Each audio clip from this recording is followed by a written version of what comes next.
अस्सलाम वालेकुम नाज़रीन, मेरान टीवी न्यूज़ में आवां सायरा सुमरो ऐं बुलेटिन में मूंसां गॾु साथ ईंदो मुबशिर सोलंकी। सभ खां पहिरीं हिक नज़र हेडलाइन ते। पाकिस्तान सुपर लीग में ॿिनि टीमुनि जो इज़ाफ़ो। हैदराबाद ऐं सियालकोट जे नाले सां ॿ नयूं टीमूं PSL जो हिसो बणिजी वयूं। PSL में टीमुनि जो अंगु वधी 8 थी वियो। हैदराबाद टीम 175 करोड़ रुपया ऐं सियालकोट टीम 185 करोड़ रुपयनि में ख़रीद कयूं वयूं। पाकिस्तान क्रिकेट बोर्ड जे चेयरमैन मोहसिन नक़वी चयो आहे त पाकिस्तान में सुपर लीग जो तारीख़ी मौक़ियो आहे। PSL ऐं क्रिकेट खे वधीक मज़बूत कंदासीं। अॼु टीमुनि जी नीलामी पाकिस्तान ते एतमाद जो इज़हार आहे। वज़ीर आज़म शहबाज शरीफ़ चयो आहे त दहशतगर्दी KPK जियां बलूचिस्तान में भी मुश्किलातूं पैदा कयूं आहिनि। ख़ारजियुनि खे पाड़ेसरी मुल्क जी सपोर्ट अफ़सोसनाक आहे। दहशतगर्दी जे ख़ात्मे ताईं सुख सां न वेहंदासीं। कोटिया में सियासी अॻवाननि खे ख़िताब कंदे वज़ीर आज़म शहबाज शरीफ़ चयो आहे त फील्ड मार्शल दहशतगर्दी ख़िलाफ़ जंग में पाक फ़ौज जी क़यादत करे रहियो आहे। सिक्योरिटी फोर्सिस ऐं अवाम जूं क़ुर्बानियूं हमेशह यादि रखियूं वेंदियूं। वफ़ाक़ी हुकूमत बलूचिस्तान जी तरक्की लाइ संजीदा आहे। Chief of defence force field marshal Syed Asim Munir चयो आहे त क़ौमी सलामती खे ख़तरे जे हवाले सां ज़ीरो टॉलरेंस पॉलिसी आहे। फ़ौज हर क़िस्म जी चैलेंजनि खे मुंहुं ॾियण लाइ पुरज़म आहे। फ़ौज मुल्क जी ख़ुदमुख़्तियारी ऐं इस्तिकाम जे तहफ़्फ़ुज़ खे साबित क़दम आहे। फील्ड मार्शल सैयद आसिम मुनीर जो लाहौर छावनी जे दौरे दौरान ऑफिसरनि खे ख़िताब। मुस्तक़बिल जी जंगियुनि जे सिलसिले में तयारियुनि ऐं जिद्दत इख्तियार करण ते ज़ोर। आर्मी चीफ फॉर्मेशन जे इंतज़ाम हेठि जारी तरबियती मशक़नि जो भी जाइज़ो वरितो। CMH लाहौर में हाई केयर सेंटर जो भी दौरो। वज़ीर आला पंजाब मरियम नवाज़ चयो आहे त हर ज़ालिम ऐं माफ़िया ख़िलाफ़ पंजाब जी धरती तंग कई वई आहे। फितनो कहिड़ी भी शक्ल में साम्हूं अचे कानून जी पकड़ खां बची नथो सघे। लाहौर में आलमनि जी मान में तक़रीब खे ख़िताब कंदे मरियम नवाज़ वधीक चयो आहे त कुझु माण्हुनि मज़हब जे नाले ते फितने खे हथी वठाए इश्तिहार पखेड़े पाण खे मज़हबी जमात जो नालो था ॾियनि।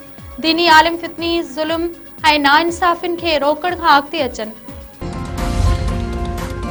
बदीन में मक़तूल हारी कैलाश कोहली जे कातिलनि जी गिरफ़्तारी। अॼु सुबुह खां लॻल धरणो अञा ताईं जारी। पीर चौक वटि लॻल धरणे में वॾे तइदाद में औरतूं ऐं ॿार भी शरीक। सियासी समाजी अॻवाननि जी बि यकजहती तौर धरणे में शिरकत। हारी कैलाश कोहली खे क़त्ल थिए 4 ॾींहं गुज़री विया आहिनि। जेसीं ताईं कातिल गिरफ़्तार न थींदा धरणो जारी रहंदो।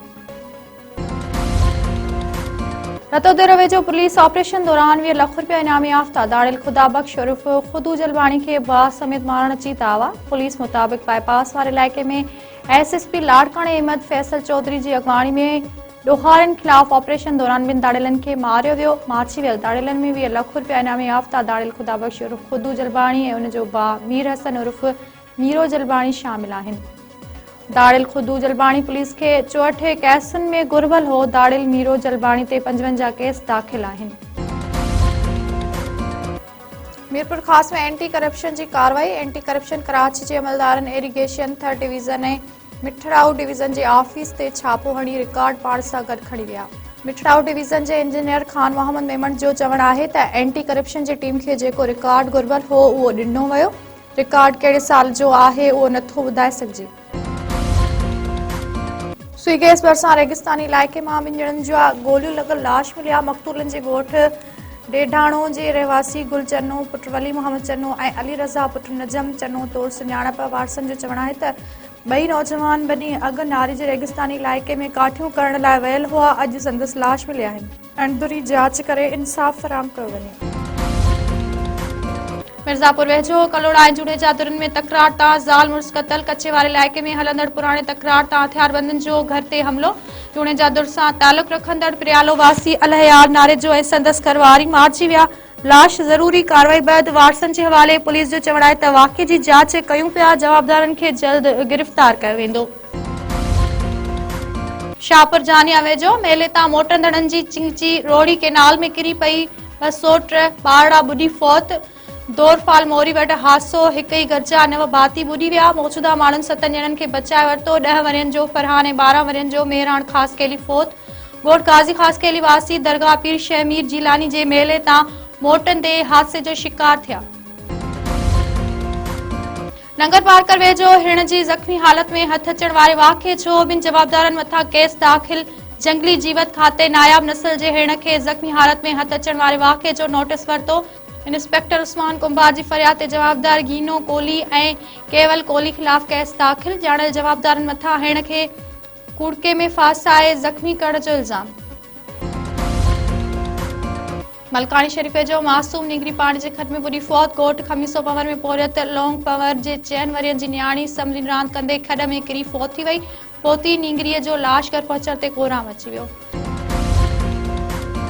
कंदकोट में जमात इस्लामी तरफ़ां हुकूक तइलीम जो उनवान हेठ रैली। घंटाघर चौक खां प्रेस क्लब ताईं रैली में समें कारकुननि जी शिरकत। अॻवान खिताब कंदे चयो त का बि क़ौम ऐं मुआशिरो तइलीम खां सवाइ तरक़ी नथो करे सघे।